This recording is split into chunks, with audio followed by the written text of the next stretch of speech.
It is hard to say which movie might win the Oscar for Best Picture this year. Will it be Anora? Will it be Conclave, Emilia Paris?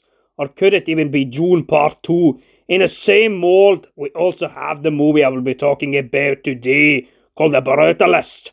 A movie I will definitely say does not deserve an Oscar. That's what we will be talking about, with arguments against this movie's run for the beloved Oscar crown. The first argument against this movie winning the Oscar for Best Picture is because the movie simply is so boring. It is a dialogue heavy movie that perhaps is even more dialogue friendly than Killers of the Flower Moon.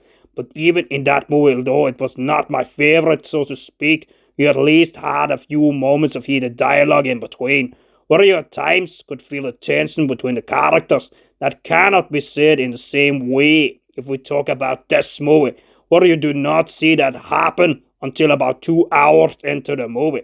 And up until that moment, you are already dead bored with this movie. The second argument against this movie winning the Oscar comes down to the lack of no standout performances. Guy Pearce may do a decent role as Harrison van Buren, and Adrian Brody may do a decent role as this Hungarian immigrant passionate about architecture. At least he goes into it wholehearted with a Hungarian accent, but I feel we have seen him act better and more passionate in earlier roles, such as the pianist or as Lucas and Greta in the show Peaky Blinders. So then for me, this is not a standout performance, although it does a couple of tense outbursts into this movie that might be enjoyable. Nonetheless, I've seen him act much better before in movies before, and if it does win him Best Actor in a leading role, I feel it is only a testament to how weak the movie year 2024 really was. If you can't win such a big award with only a decent performance. In addition, if we talk about the third argument, the movie does not get you interested into architecture the way The Banker, for instance, gets you hooked on banking.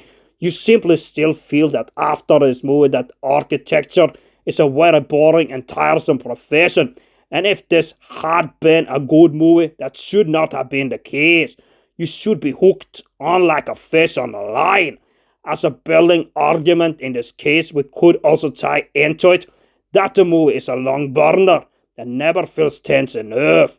Actually, it is better in the beginning when he works for his brother Attila in his furniture store, is accused of hitting on his wife, and everything after that is just like a round down a bored little carousel with no speed.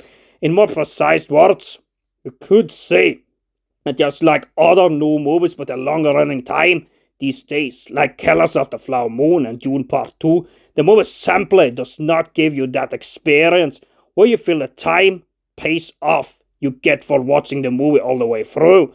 Personally, I also had to take a lot of breaks because it was hard to stay invested for too long during this long drawn out movie. And I feel the only movie that really has cracked the code for new longer cinema movies these days is Oppenheimer. Because that movie really does hold your interest for the whole movie. Unlike this one and June Part 2. Another roadblock that hinders this movie from being good is because it is simply a movie that typically is visually good, like a Denis Villeneuve movie that looks visually good but then is not backed up by good scenes. Sure, some of the images of these buildings are stunning, and seeing this Italian marble is kind of cool, but it is not backed up by good enough scenes. You have seen way better acting than what happens in this movie, but once again, it doubles down on the visuals to mask the acting, which at times does not feel wholehearted and conducted in a good way. Actually, this picture has something to learn from Megalopolis, where you get more inside the head of the main character and you see the visions of a great builder. And that's something I sorely missed during this movie.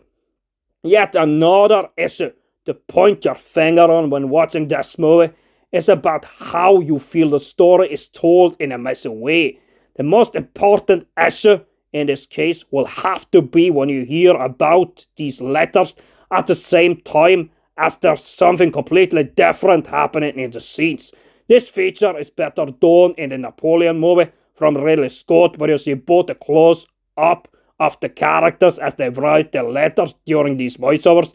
But in any case, I guess you could not show Elizabeth as you did not know whether she was alive or not. The movie has perhaps a deeper meaning of how hard the American dream really is, how hard it is to make it in a new country as an immigrant. But the movie does not fully fit the title, The Brutalist, which indicates perhaps that there would have been violence, but it seems to be more of a dreaded emotional psychological hardship suffered by our main star, with the rape scene, respect and acceptance among the rich, and how he uses drugs, in this case heroin, to mask his inner pain, which really are that entertaining. In this case, you just wish he would have snapped a little bit earlier in the movie, and you would have seen more heated exchanges earlier in the story. Of course, the deeper meaning may be the bullet point of the movie, but that does not mean this one could have been developed into a way better, intense story about architecture rather than all this emotional struggle that makes it an even worse movie than Killers of the Flower Moon. For me, then, this is a 4 out of 10, a hard drag to get through, and if this movie does win the Oscar, it would be a right fucking scandal.